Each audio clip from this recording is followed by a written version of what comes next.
Bismillahirrahmanirrahim. Assalamualaikum warahmatullahi wabarakatuh. Innal hamdalillah nahmaduhu wa nasta'inuhu wa nastaghfiruhu wa natubu ilayh wa na'udzu billahi min shururi anfusina wa sayyiati a'malina. May yahdihillahu fala mudilla lahu وما يضلل فلا هادي له. أشهد أن لا إله إلا الله وحده لا شريك له وأشهد أن محمدا عبده ورسوله لا نبي بعده. اللهم فصل وسلم وبارك وأنعم على نبينا ورسولنا وحبيبنا وقدوتنا وسيدنا ومولانا محمد وعلى آله وأصحابه ومن تبعهم بإحسان إلى يوم الدين. اللهم علمنا ما ينفعنا وانفعنا مما علمتنا. ربنا زدنا علما وارزقنا فهما. اللهم افتح لنا فتوح العارفين بحكمتك وانشر علينا رحمتك وذكرنا ما نسينا يا ذا الجلال والإكرام. اللهم اغفر لنا ذنوبنا ولوالدينا ولأزواجنا ولأولادنا ولمشايخنا ولأساتذتنا ولمن أحبنا ولمن أحسن إلينا وللمسلمين والمسلمات والمؤمنين والمؤمنات برحمتك يا أرحم الراحمين. أما بعد. Kaum muslimin, kaum muslimat rahimani wa rahimakumullah. Alhamdulillah, bersyukur kita kepada Allah. Pada pagi hari ini kita masih terpilih di antara para hamba-hamba Allah yang bisa hadir di masjid ini dalam rangka untuk melaksanakan ibadah kepadanya, itu salat subuh secara berjamaah. Mudah-mudahan dengan ibadah kita di pagi hari ini Allah memberikan kepada kita hidayah serta inayah untuk bisa menjalani kehidupan kita selanjutnya setiap detiknya dalam hal-hal yang dicintai dan diridhai oleh Allah Subhanahu wa taala. Apatah lagi ini merupakan bulan yang mulia, bulan Ramadan, di mana tidak ada satupun waktu dalam Ramadan ini kecuali bernilai tinggi di sisi Allah Subhanahu wa taala. Maka kita akan merugi jika waktu yang begitu mulia tidak kita manfaatkan dengan sebaik-baiknya. Kemudian salat serta salam juga tidak lupa kita sampaikan untuk Nabi kita, Nabi Muhammad sallallahu alaihi wasallam. Allahumma salli ala Muhammad wa ala ali Muhammad. Assalamu alayka ya Rasulullah. Bapak Ibu yang dirahmati oleh Allah Subhanahu wa taala, kita akan mengawali tausiah kita pada subuh hari ini daripada firman Allah Subhanahu wa taala dalam surah Ali Imran ayat 133 dan ayat 134. A'udzubillahi minasyaitonir rajim. Bismillahirrahmanirrahim. Wasari'u ila maghfiratin min rabbikum wa jannatin arduhas samawati wal ard uiddat lil muttaqin الذين ينفقون في السراء والضراء والكاظمين الغيظ والعافين عن الناس والله يحب المحسنين.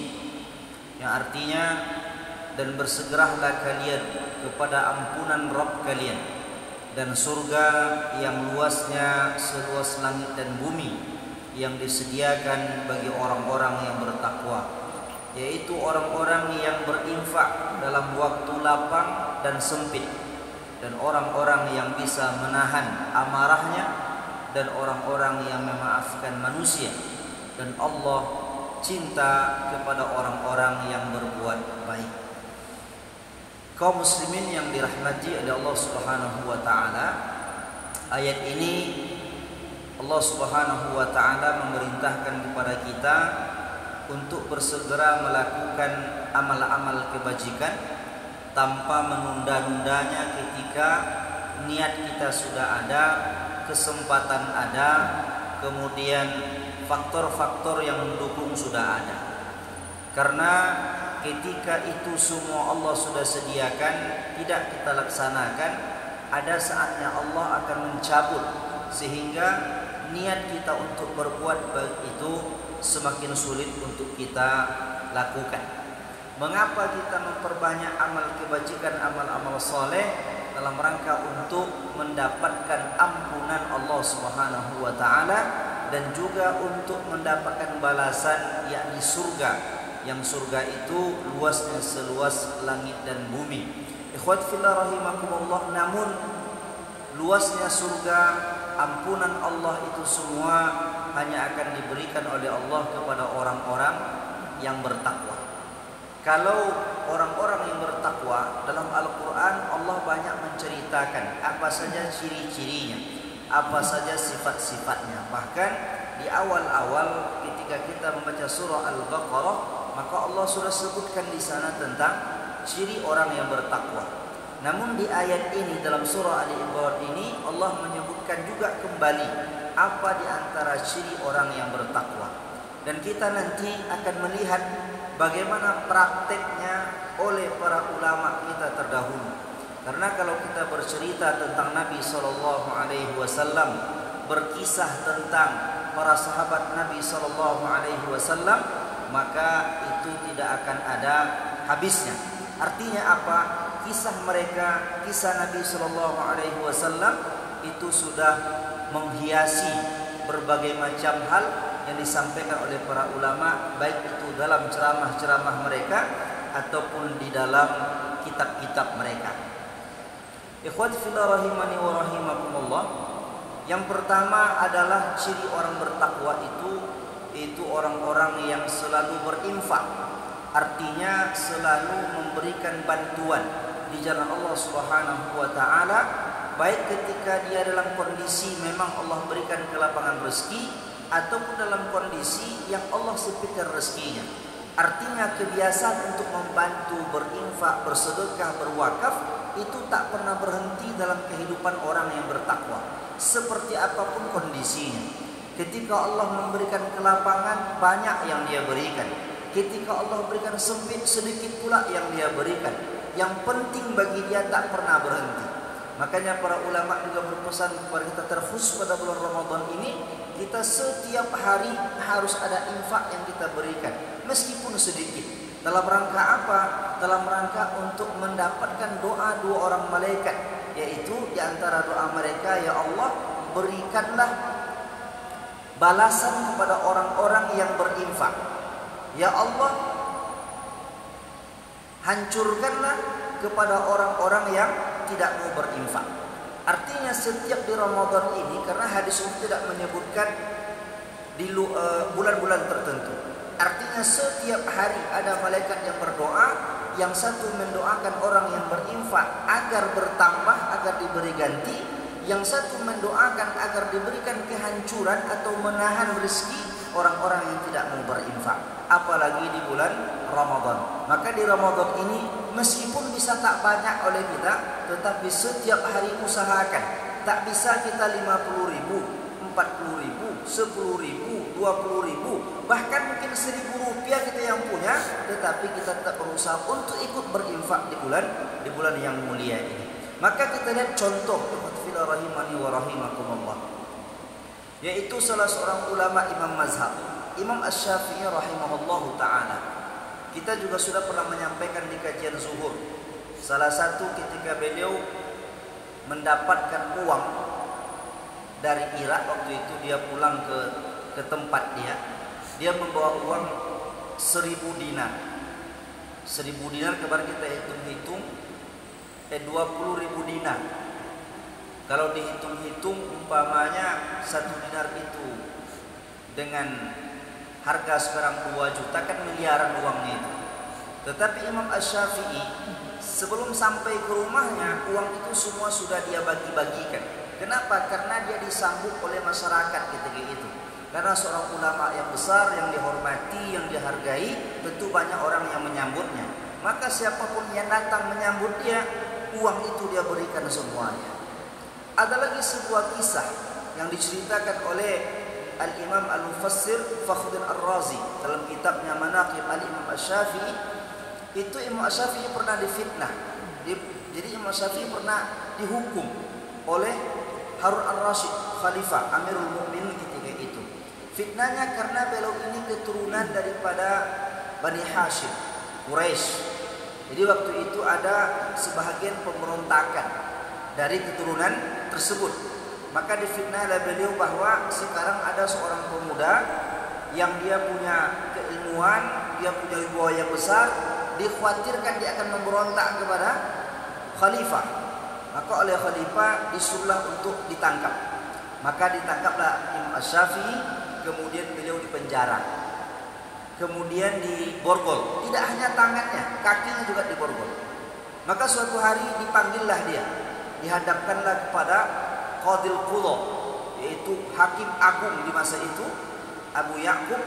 Kemudian sebagai bagian daripada al-mazalim waktu itu adalah Muhammad bin Al-Hasan.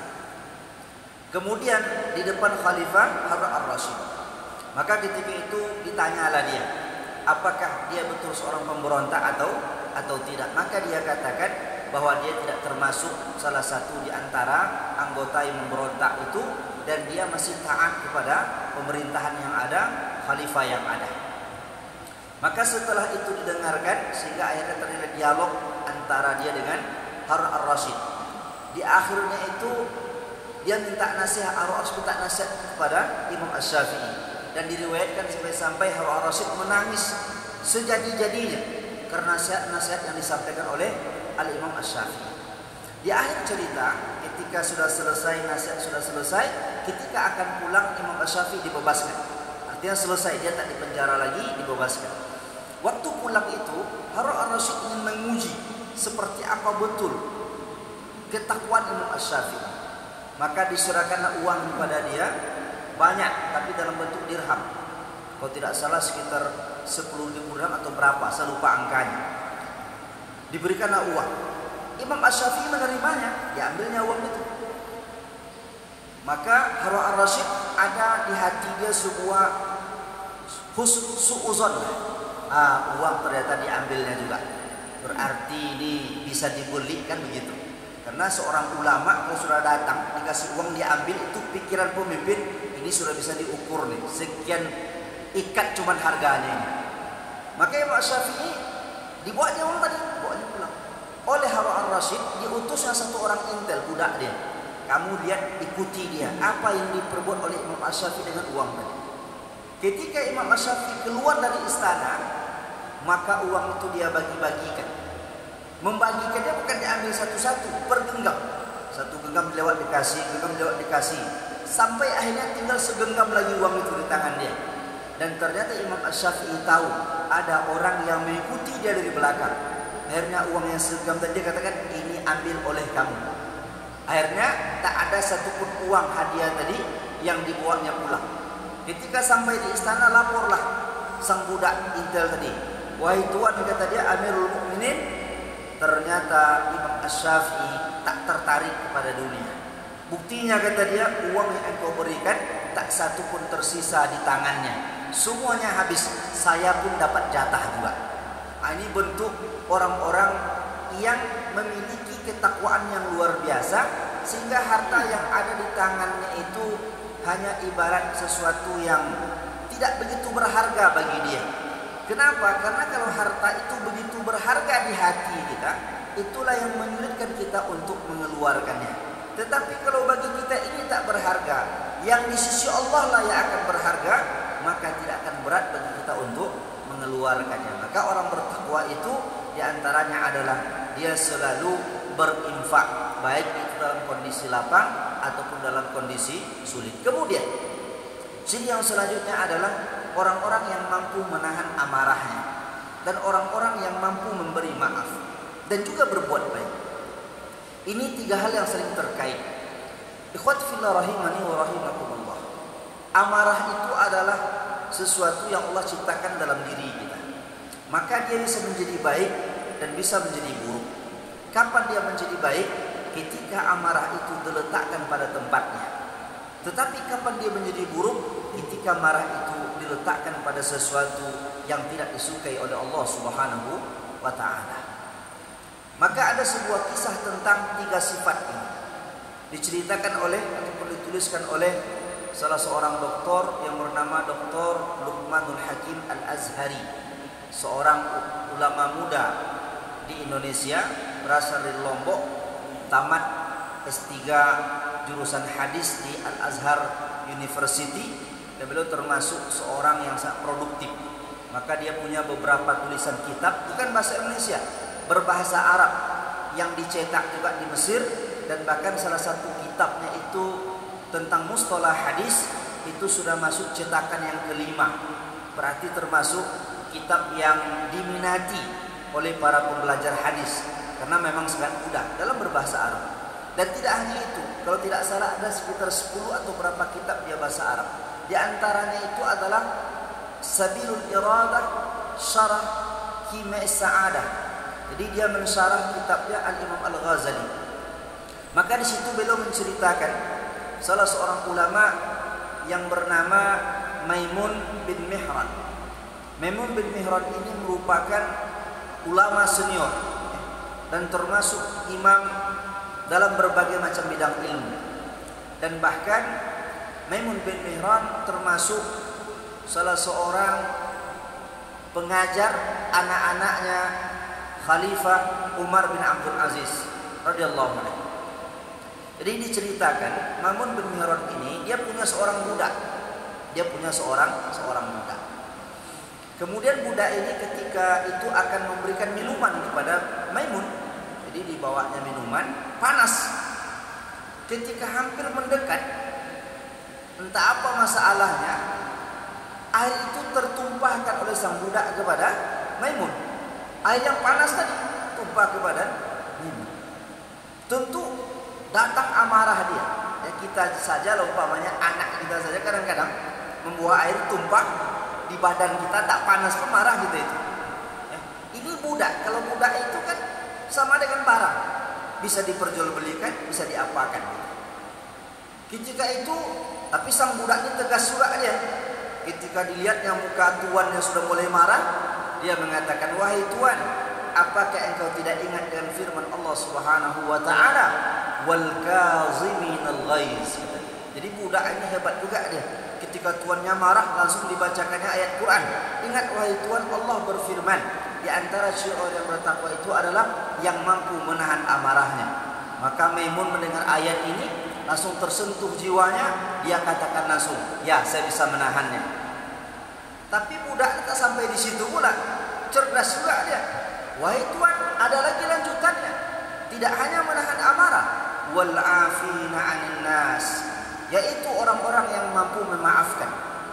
Maimun pun tergugah jiwanya, langsung dia katakan, aku maafkan engkau. Tetapi budak ini pun pintar juga, ditambahkannya lagi. Ada lanjutannya, wahai tuan, wallahu yuhibbul muhsinin, Allah mencintai orang-orang yang berbuat baik. Mendengar ayat itu, Maimun bin Mihran jiwanya kembali merasakan sesuatu yang luar biasa. Akhirnya dia katakan, ya, saya termasuk orang yang berbuat baik, maka hari ini engkau aku merdekakan. Jadi ikhwat fillah rahimani wa rahimakumullah, ini seorang ulama yang luar biasa, seorang tabi'in. Jadi ketika amarahnya memuncak, ketika mendengarkan ayat itu langsung luluh jiwanya.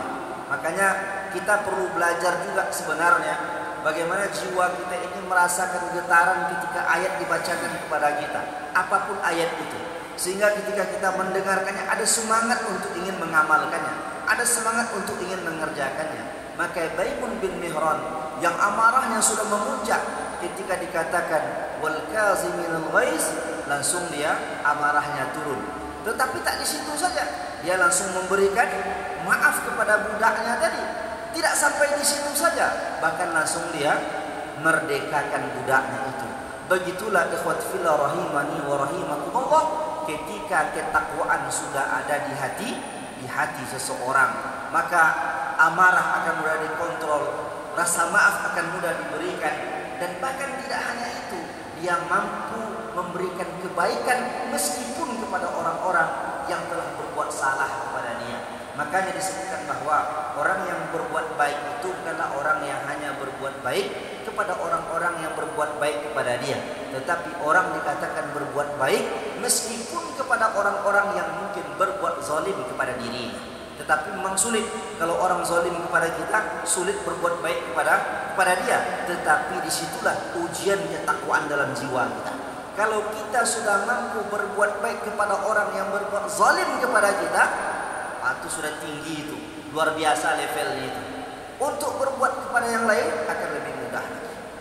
Contoh yang kedua, ini juga disebutkan oleh Dr. Luqmanul Hakim Al-Azhari. Itu seorang ulama yang bernama Ibrahim bin Adham. Ibrahim bin Adham ini merupakan seorang ulama dan ahli zuhud yang luar biasa. Padahal beliau ini bukan orang biasa. Beliau ini adalah anak bangsawan, karena ayahnya itu masih berada dalam tataran kerajaan istana. Jadi kaya dia, banyak uangnya. Artinya bukan rakyat bawah, tidak, orang yang kaya raya. Tetapi meskipun kaya raya, zuhudnya luar biasa. Maka suatu ketika dia berjalan, dia tidak pakai pengawal meskipun anak seorang dari kalangan istana, dia tak pakai pengawal. Ketika sedang berjalan itu adalah seorang tentara. Kalau kita mungkin TNI lah kan, tentara atau polisi. Ketika itu bertanyalah polisi tadi kepada dia, "Wahai tuan, di mana letak Umron?" Kalau Umron itu maknanya kampung yang berkembang begitu. Desa yang terus berkembang, penduduknya bertambah, ekonomi meningkat. Tapi ada tambahan-tambahan penduduk. Maka Ibrahim bin Adham ini dia tidak menjawab lurus. Ya, ditunjuknya apa? Ditunjuknya kuburan, taman pemakaman, TPU lah. Kenapa? Karena memang tempat yang tidak pernah berkurang itu apa? Kuburan. Kan setiap hari bertambah dia. Kalau manusia ini ada juga yang bertambah, tapi ada yang berkurang. Tetapi yang namanya kuburan setiap hari bertambah jumlahnya di situ. Sehari ini 2, besok 3, bulan besok 2, besok 3. Maka dia lurus saja. Yang umron itu adalah makam tadi kata dia. Karena memang tidak akan pernah berkurang, tapi terus bertambah. Maka sekarang kan susah mencari tanah tempat dikuburkan. Maka sebagian keluarga diwakafkannya makam untuk keluarganya saja, karena khawatir nanti tak ada tempat lagi. Akhirnya apa yang terjadi? Tentu tentara tadi marah dia, karena tentara itu bertanya lurus, tetapi jawabannya malah merasa diejek. Dipukullah kepala, dengan panah dipukulnya kepala Ibrahim bin Adham sampailah berdarah. Tetapi dia tidak tahu itu adalah seorang ulama besar, dia belum tahu. Akhirnya orang melihat itu, tentu orang kaget semuanya. Ulama dipukul oleh seorang tentara. Akhirnya ditengoklah, barulah dia sadar ternyata ini seorang Ibrahim bin Adham, seorang ulama keturunan dari kerajaan istana, bukan ulama keturunan biasa. Akhirnya kagetnya tentara tadi, dia pun turun, diciumnya tangan Ibrahim bin Adham. Tidak hanya dicium, bahkan dia sujud dan mencium kakinya Ibrahim bin Adham. Namun sang ulama ini tersenyum. Diangkatnya orang tadi, apa kata dia? Ketika engkau memukul kepala saya tadi, saya sudah berdoa kepada Allah Subhanahu wa taala, ya Allah, masukkan orang ini ke surga. Kira-kira sanggup tak kita seperti itu? Orang menzalimi kita, tapi doanya, ya Allah, masukkan dia ke surga. Maka ketika itu orang heran semuanya. Wahai Syekh, kata mereka, kok anda doakan seperti itu? Mengapa anda tak marah? Kepala anda berdarah dipukul ini. Apa kata dia? Ketika dia memukul saya itu, dan ketika saya sabar menerimanya, saya sudah mendapatkan pahala. Dapat pahala, saya kata dia. Maka kalau saya betul-betul sabar, Allah berikan bighairi hisab, balasan yang tidak bisa dihitung. Banyaknya berapa balasan bagi orang yang sabar. Maka kata dia, saya tidak mau ketika orang membuat saya mendapatkan pahala, namun tidak ada kebaikan yang saya berikan kepada dia, maka saya doakan. Jadi kepalanya dipukul, dia mampu bersabar, ada pahala yang dia dapatkan. Dan yang dipikirkannya bukan kepala yang berdarah itu, tetapi pahala yang dia dapatkan ketika dia bersabar, ketika dia dipukul. Makanya wajar, kata dia, kalau saya mendoakan orang yang memukul saya itu, karena sebab dia, saya mendapatkan pahala yang tak terhitung jumlahnya, dan hanya Allah yang tahu. kaum muslimin yang berbahagia, beginilah ketika ketakwaan itu sudah mantap di dalam jiwa seseorang, maka tidak ada satupun masalah yang dihadapinya di dunia ini, seperti apapun bentuknya, kecuali bagi dia itu merupakan kebaikan-kebaikan, pahala-pahala yang selalu akan mendatanginya. Makanya Ramadan datang kepada kita untuk menjadikan kita orang-orang yang seperti ini. Mungkin kita tak sampailah seperti mereka, tetapi minimal kita sudah berusaha berjalan di belakang para ulama tersebut. Karena lambat laun kalau kita sudah berjalan di jalan yang mereka lalui, kita akan sampai juga nanti akhirnya. Tetapi kalau kita menyimpang dari jalan yang mereka ajarkan, dari jalan yang mereka tunjukkan, maka kita tidak akan sampai seperti apa yang mereka rasakan.